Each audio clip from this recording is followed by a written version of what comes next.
Соңғы тукталыш тик жырдагыча түгел әшін барлыкта. Бөгілмәдә җәмәгать транспорты туктап калган, пассажирлар йөртүче предприятие белгенлеккә чыккан. Ни өчен низаклы проблеманы хәбәрчебез дә өйрәнде.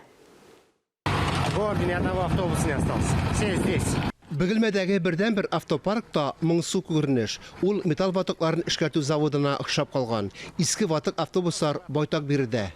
Шәһәр халкына хезмәт күрсәткән иске пас автобуслары инде ике атна маршрутларда күренмәй. Күпләр эшкә яки укырга җәяүергә мәҗбүр. Кошмар, мы в такую даль пешком ходим. А на чем на работу добираться? 83 мең кешелек шәһәр җәмәгать транспортыннан башка яши. Озак вакытлар тарифларны үзгәртмәгән бердән-бер Минаев индивидуаль предприятиесе бергенлеккә төшкән.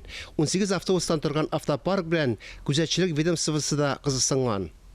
Прокурор тикшерү барышында пассажирлар йөртүче барлык автобусларга да ЮХИДИ рөхсәтеннән башка газ баллонлы җиһазлар урнаштырылуы ачыкланган. Транспорт чараларын шушы рәвешле эксплуатацияләү тыела, чөнки пассажирларның гомеренә һәм сәламәтлегенә куркыныч яный.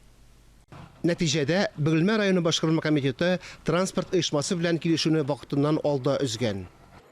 Хәзер район хакимияте башка пассажирлар йөртүчеләрне эзли. Әлегә гаризалар кертмәгән. Халыкка кайчанга кадәр җәяүергә туры килер. Бу сорауда ачык килеш кала.